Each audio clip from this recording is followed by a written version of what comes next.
Use every platform possible. I know we're all getting shadow banned and censored on social media, but you just got to keep speaking out. I have a TikTok that has gone viral several times.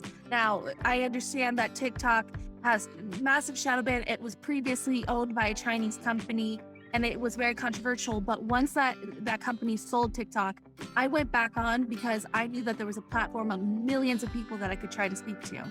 And I do have viral videos where I talk about these issues and I get people interacting.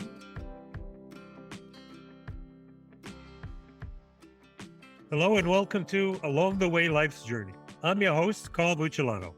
Our guest today is the living personification that we Americans can still have hope in the future.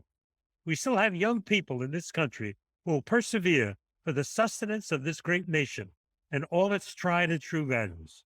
She is Christy Marie McLaughlin, congressional candidate for District 23 of Florida. Christy is a 26-year-old lawyer with strong conservative principles.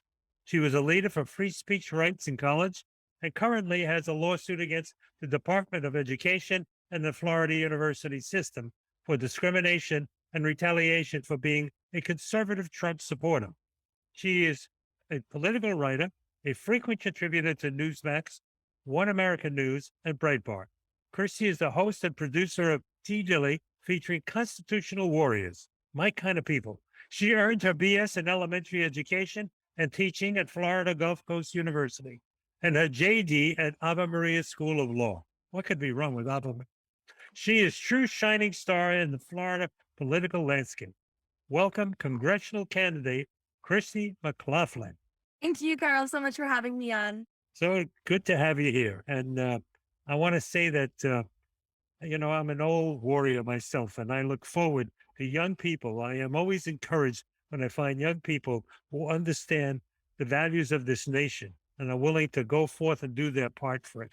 I think, unfortunately, my generation failed, not your generation, but the previous generation a little bit by not insisting that education stay the way it should be. And many of you of the younger generation have been left without the proper knowledge of history and ethics and civics and what this country is about. But you know it, you understand it. And I'm delighted Absolutely. with it. And I'm happy to say I had the firsthand experience as a teacher as well. I taught in a first grade classroom and a fourth grade classroom when I was about 19 years old. And I witnessed firsthand how the curriculum was being watered down, Yeah, especially in the name of equity. They've tried to have this attitude of lowering the standards so students have a higher probability of graduating. But once we lowered the standards, then obviously we get a less productive society once graduation occurs. absolutely. I watched a TV show, just to digress for a moment. It's on the same subject. I watched a TV show over the Memorial Day weekend, and it broke my heart to see it. There was this reporter on the beach in Coney Island, where I grew up, Coney Island in Brooklyn. And he was interviewing young people, clean cut, attractive young people, no the dirt bangers or anything like just clean cut kids. And they didn't know the basic questions about this nation. One of them actually didn't know how many states there were. None of them knew who were the opposing sides in World War II on Memorial Day. Nobody knew who won. To me, that means we failed that generation. And these are people in high school and going on to college. What could they possibly aspire to if they don't understand? I've always believed to give people strength, you have to give them wings to develop into who they are, but you got to give them roots. Got to let them know who they are, where they come from, what's solid. Yes. And the irony is, I witnessed this weekend, I was in Atlanta for an NRA conference, and I saw the pro choice protesters marching by. There were thousands of them, and they were all around my age in their 20s or at least early 30s. So they're the first ones to come out and spout off their political opinions, but they don't know the most basic fundamentals of the Constitution. Not a thing. Not a thing. They haven't the slightest idea what it's about, what made this country great, and what will continue to make it great. Because every time I hear people saying negative things about this country, they forget that this is a nation that was founded under God, I believe. Founding fathers had their principles, and it's clear in the Constitution and in the Bill of Rights. And you look at a nation here that has been the shining light on the hill hundreds of years and virtually saved the earth over and over again. I mean, look at what happened after World War II. Look at what happened after World War One. If it wasn't for the American populace and the rebuilding that went on with the Monroe Doctrine and sending money across and all that, Europe would have never gotten back on its feet again. No. Never. So, definitely, you're standing for the Congress and you're going to make a valiant fight for it. And you're a newcomer in the district where you are right now. I know that you were formerly in Naples and now you've come here to this part of the state. I say this part because I happen to live in Coral Springs. So you would be my congresswoman. So tell us about the battle that's going on and why you think you should be selected and you should be the next person. Sure. So, the reason why I ran for Congress the first time around in 2020, I was the youngest person in the country that ran for Congress in 2020. I was 24 years old, was because I witnessed my own congressman betray his constituents. He ran as a Republican. He ran on President Trump's coattails. And then he voted against President Trump on numerous occasions, including refusing to vote for funding for the border wall. Yeah. When you have a Congress, exactly, you're laughing, and I laugh too. You want to mention his name? His name was Francis Rooney. He's retired. He still lives in Naples. But when you have a congressman, what we see now are celebrities, really. We see these big elitist, powerful people who are multimillionaires and getting to decide the fate of this country. And that is not what this country's government That's what it was founded on. This country's government was meant to have an intimate relationship between the constituency, the citizens of the United States, and their leaders, because those leaders were supposed to understand what the constituency wanted and to vote accordingly in Congress. That's why most of them was farmer politicians. They would go and they can go home and plant their fields. It was a part-time job, and now Right. it's become a full-time celebrity elitist group. So in 2020, I actually did very well. I turned out the most votes per dollar spent. I got nearly 20% of the vote with the least amount of money. I was the least funded candidate. And it's because I did do a grassroots issue-based candidacy. And I'm doing the same thing again here in 22 on the East Coast, District 23. Ted Deutsch has stepped down. It's an open seat. And we are closer than ever to being able to flip the seat. We just saw it in Texas. Myra Flores, a young Latina woman, a little bit older than me, but still a young Latina woman. So proud of that. That's wonderful. Yes. She was able to flip the seat with just a 2,000 vote margin. We are so close. We can do this, but we do need some young, innovative, energetic leadership to bring it back to the people and to realize that we can't be on these extremist party lines when really all that serves is the people in power rather than the people of the United States. Okay, so I'm going to take a pause right here. Whoever's listening to this, you're going to see, don't bother to write it down. All of her contact information will be in the show notes. So that's where you can reach her, contact her, offer to volunteer, write out those checks. Write out those checks. That's what's needed. If you're going to get something done, you got to support the people you believe in.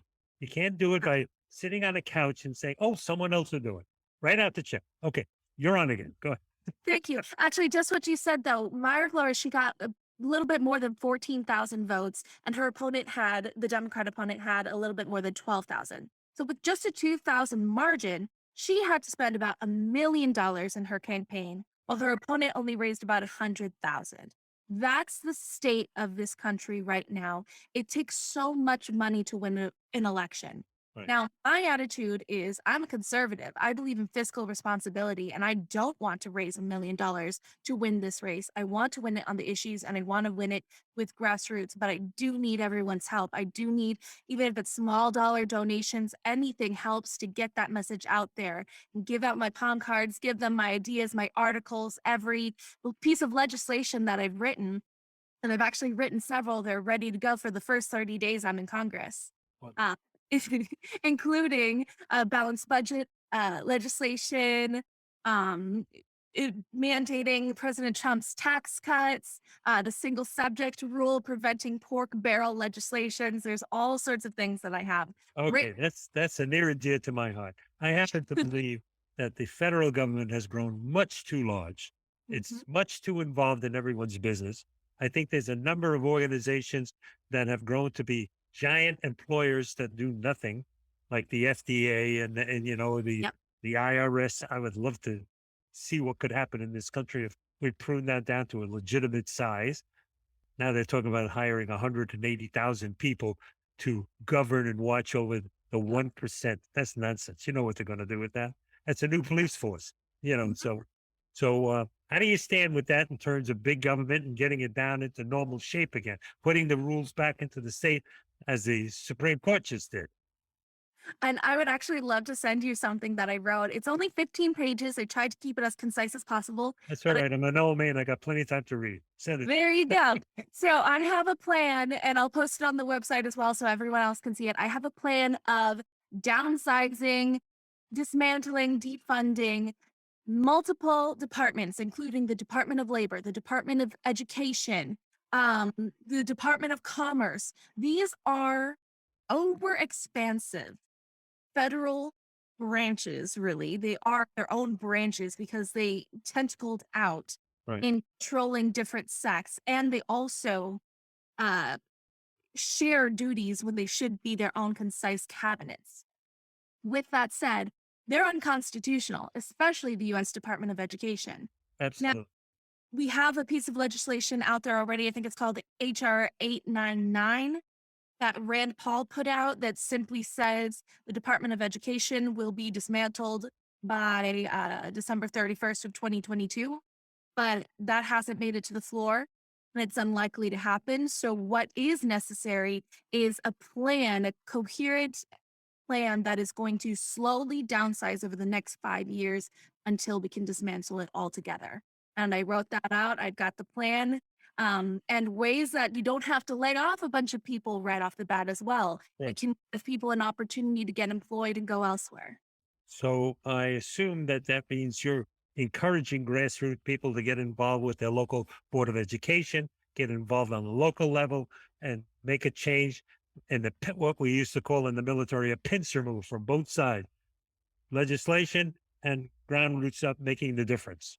I'm And more than encouraging. Sometimes I'm strong arming them. I'm like, hey, are you gonna run? Are you gonna run? Are you gonna run? I meet so many great people, and they don't think of themselves as politicians. I never thought of myself as a politician. And I tell them, that's the point. That's why you should run. That's why you should be running for school board or county commissioner. You have to have the best leaders possible on the local level. Otherwise, if we dismantle from the federal level, they won't be prepared when the rundown happens. right, I think we're in for a major war now, especially with the Supreme Court finally passing down its ruling and passing the way they did on Second Amendment and things of that kind, and prayer on the on the football field. You know, the liberals are probably going crazy at this point. You know, bringing everybody into the battle scene, and I can see George Soros in his deep pockets saying, "Okay, what tactic can we use to disrupt this and disrupt that?" And that means that the American citizen has to come and take their turn. They have to stand up and be counted. And And what I've personally witnessed is both sides, both parties encourage discourse. They want the division.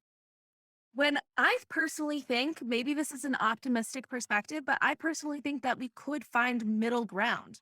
I've actually talked to young women who are pro choice. I've talked about them, I've talked about their concerns with them, tried to gain their perspective, and then I shared my perspective and the constitutional level, the legal perspective. And we actually did find a middle ground when there wasn't screaming and yelling. We weren't told how stupid the other party is or how evil the other party is. You've seen it on social media. There's so many times that we see people commenting that's one of the principal problems. Media. exactly. They're Media is calling each not other getting, is not evil free and press. It's stupid. It's not productive. yeah, they're counterproductive. Their purpose is division. There's no doubt about that. And if we don't, we have glimpses of beauty in this country that you can still remember. Look at how the American people gathered together in World War II. Look at what happened with 9/11. Look at what happened every time there's a hurricane.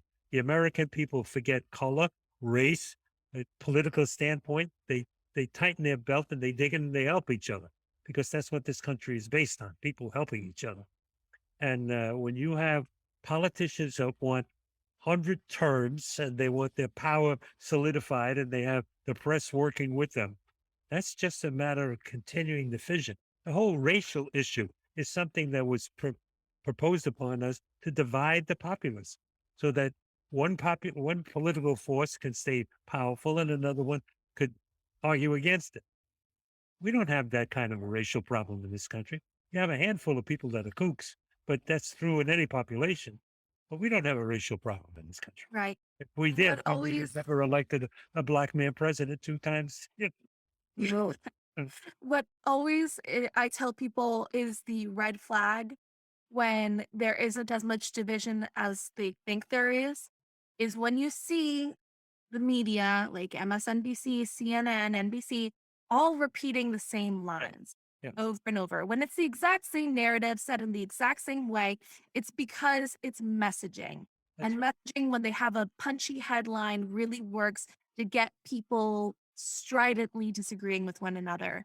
When really, we've got to be common sense. You've got to put aside the headlines and really get to the root of the issues, talk to one another, and that's why I think a red wave is really going to occur in 2022 because people with common sense are saying, hold on a minute. Maybe we do agree on some things. Maybe we should flip our vote and go Republican this time because it's making more sense to us. Yeah. One of the concerns I have is between now and the midterm, there's still a control of the Senate and the House. And there are two issues that I believe are critical. And I hear them repeating it over and over again. One is eliminate the filibuster. If they do that, we have a problem. And the other is stack the courts. That's another problem. The courts are going to change in the next 10 years anyway, because many of them are getting older to the point where there's going to be some new nominees. But they're talking about stacking the court so that it will never be any different. And they have the power politically right now with the control to get it done. I don't think they have the guts in the grassroots level to take such actions, knowing that they're coming up for reelection, because many of them will lose their position if they take that stand. But the crazies in there, like Pelosi and Schumer, will drive to have it happen. They will drive. Yeah. I agree with you, and I truly hope that they do stop and think that they will not get voted again if they take such extreme measures. But I also think voter fraud is real. I've personally witnessed it. Voter fraud does exist and it will be an issue in 2022. The state of Florida is fantastic. We have Governor DeSantis who's gone and taken measures to protect our elections, even more so when we actually had the most integrity driven election in 2020. But he's taken even more steps. But not every state is. And so we're going to see yet again, now that they've practiced and firmed up the strategies that it takes to cheat their way through an election, just how fraudulent Yeah. this country has become. On the issue of packing courts, though, we have to really take a step back while we're celebrating the overturning of Roe v. Wade to recognize that we are getting tricked a little bit by the Democrats to fall into going after gay marriage too quickly or going after other issues that are very controversial. Um, and it will cause some more division. Yes. That's what the Democrats want. Yeah. They want to cause division so the people have an outcry and then lash out against Republicans yet Well, again. I think that's absolutely right. I already see it starting to mold. I interview people every week, and I just had a brilliant man on that I interviewed the other day. His show hasn't come up yet. His name is Dr. Christopher Metzler, and he's been around Washington a long time, and he's a constitutional attorney out of Georgetown. He's a brilliant guy, and he sees through all of this jargon, and he came to the same conclusion.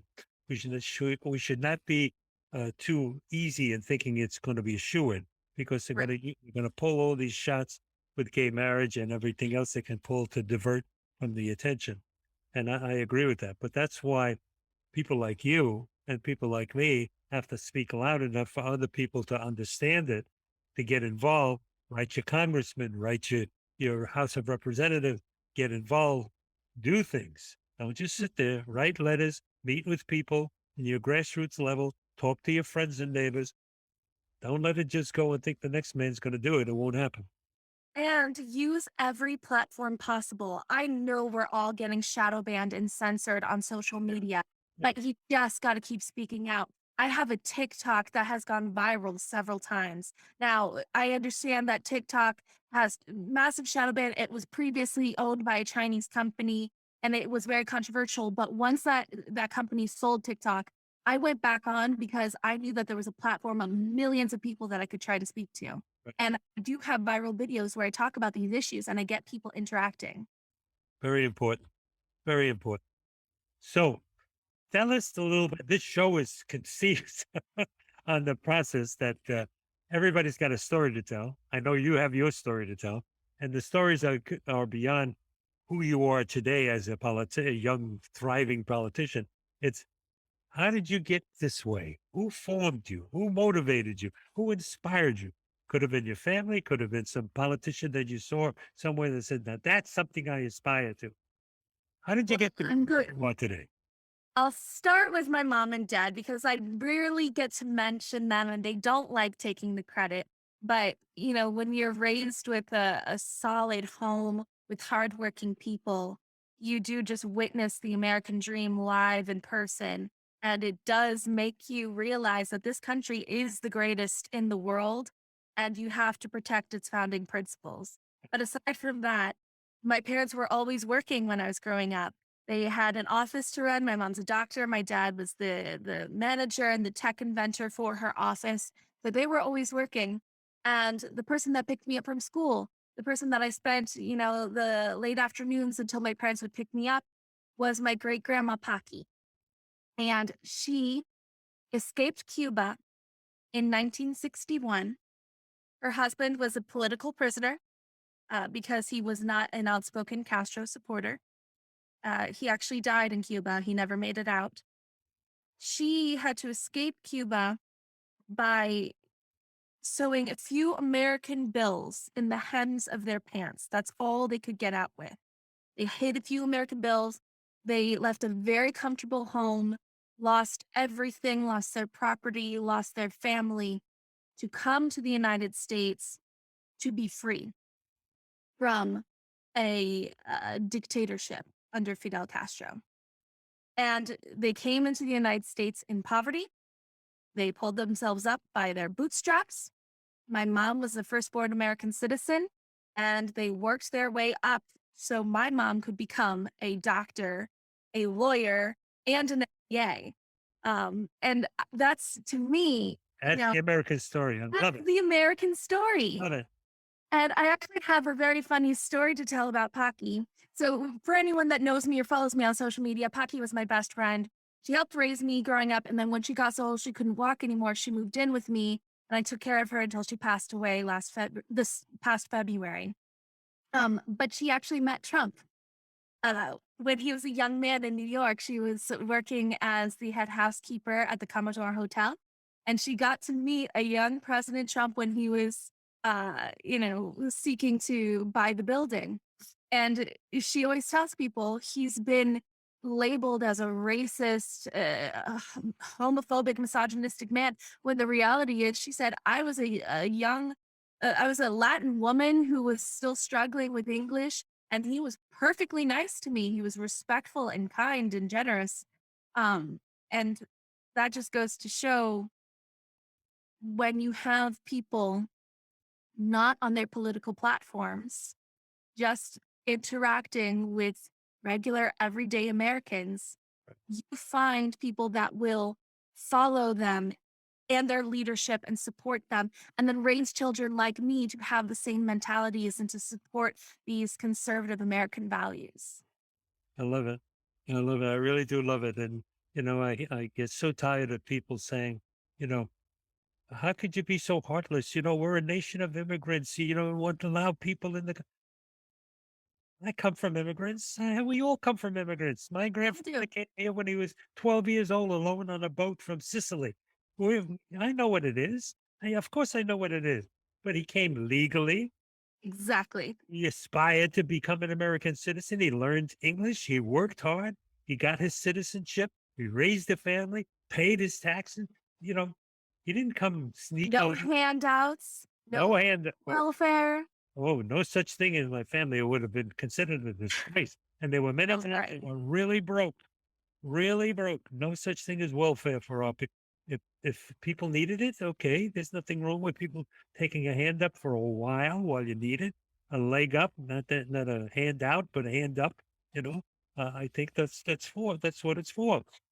But to live multi generation on it, no, that's not what it's. My family was the same way. Come here legally. They would never have fathomed coming to the United States illegally. They came here legally. They worked. They never took a handout. In fact, when I first ran for Congress, somebody did assume that my family was the beneficiary of the wet foot, dry foot policy. And my entire family took great offense to that because we were like, no, no, no. We were before that, way before. We never had any laws or social welfare programs to support us. We came legally on our own, worked our way up, and that's what America does for you. It gives you opportunity. It's not meant to give you a handout because otherwise, Oh, I have a what's good, happening with my generation? I They're have a good. lazier, they're less productive. You can't have handouts. You have to work your way to give the best quality of life. That's right. That's right. I have a good friend who is a Cuban American. He came here just at the time that Fidel took power. He came with his mother and his father. They went to Key West. They had nothing, nothing. He tells me that if it wasn't for the generosity of family that was already living here in Key West, they had nothing. And he worked hard and he aspired to go to school for a particular craft and he got that craft. And after a while, he realized he got to give him an instinct to be better and bigger. So he went back and he became something else. And he was he actually retired as a senior pilot for Delta Airlines after working with them for so many years. But he started a business for his sons, a small construction business that has had billions of dollars worth of properties that they've developed here in South Florida. They're very, very generous people. They give enormously, and they have never lost the fact that this is the nation that made it happen. They understand this. You can do anything in this country, and I believe that. I do believe that. So, Absolutely. so what's going on locally that we can promote for you? That people are any events happening soon that you're going to be participating in? I just go to most of the events. Tomorrow, I believe there's a Republican National Lawyers Association event that I'll be at. So if anyone's there, please come up and say hi. Our Lieutenant Governor, Jeanette Nunes, is going to be the speaker. I'm excited for that. I just attend club meetings, and then you'll normally find me out knocking doors. That's the best way to get to me. Also, on my website, you can find my personal phone number and you can shoot me a text and we can talk. I love the idea of really getting to know the people that want to support you. And I always want to talk to you. So give me a call, give me a text, email me. We could set up a Zoom, we could grab a coffee. And other than that, social media is always fun. That's great. I know that a friend of mine gave me your name and he said, "This is a young lady you have to have on your show." He had met you at a meeting in Parkland. He said, Yeah. "She's a firebrand. You got to have her on the show." So here we are. And I'm Here happy we that are. you are on the show. And And I'm so grateful. This has been fun. thank you very much. So we have just a couple more minutes before I have to close it down. I'm going to leave it to you to say anything you'd like, and then I'll make my closing comments. If you love this country, if you are proud of this country, if you want to protect this country, then we should all be working together. If we're going to flip if we're going to flip a Democrat seat to Republican, we have to have the best possible candidate to do so.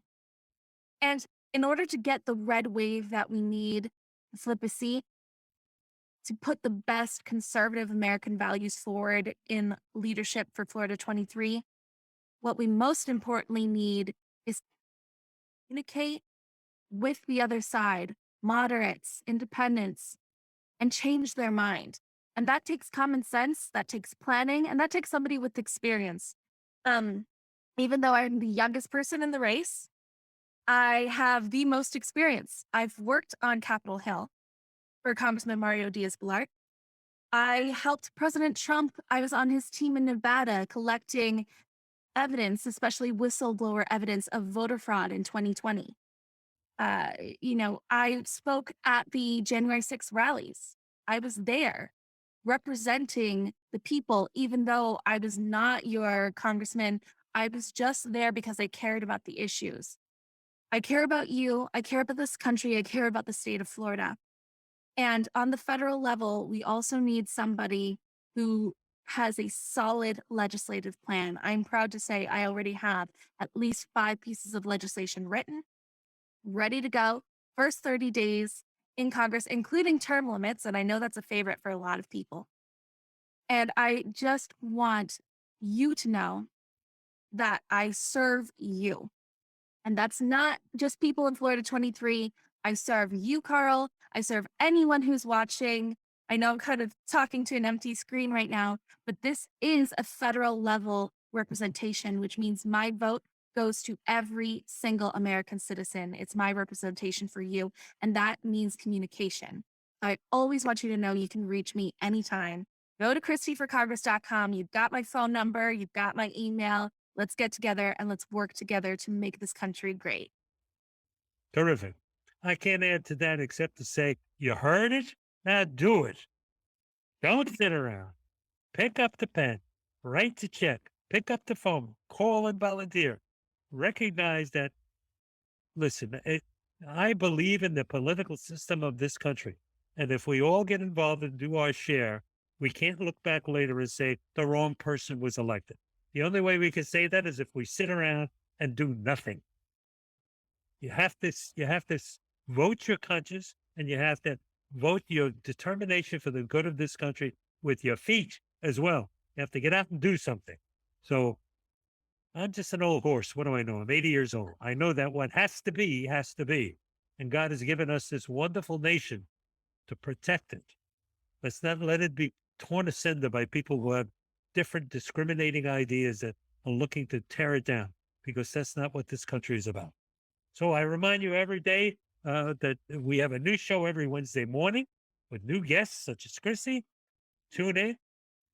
Tell us if there's somebody you know that you'd like to be on the show with a good story. We'll talk to them. And if possible, we'll have them on the show like Christy got on the show. And I know one thing. I know you have a story of your own. Everybody has their own story. And if you don't tell it, if you don't write it down, share it with family, friends, before it's too late. It's too late. It's too late. Your legacy's gone. You must share what you know to be true to preserve it for the future. So I repeat, get involved. And I also repeat my favorite saying that I tell everyone when I say it, it's Christy here. Tell someone you love them today. It's important. Bye.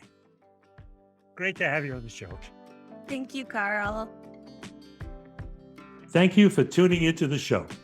I hope that it resonated with you. It certainly did with me. And I hope it encouraged you to realize the true power of your story. As a reminder, new episodes will be released Wednesday mornings on your favorite podcast apps and also on YouTube as well. Be sure to like, subscribe, and turn your notification button on to ensure that you receive updates on new episode releases. I'm grateful for your reviews and your support. The love is certainly felt. Keep it coming. You can reach out to connect with me on Instagram, Facebook, and LinkedIn, or stop by my website, toeverypageofturning.com. All links are clickable in the show notes for quick access. Do you think that you or someone you know may be our most inspiring guest yet? Let's hope so. Click on our contact page and get in touch on my website and share your story. I look forward to reading each one personally. My best-selling book, To Every Page of Turning, which was published by Mascot Books, is available on Amazon, Barnes & Noble, Target, and many more popular book retailers. Thank you so much for tuning in today. Till next time, remember that every day is a new opportunity to write your new page in your incredible journey. And it is incredible. You're the only one who has it.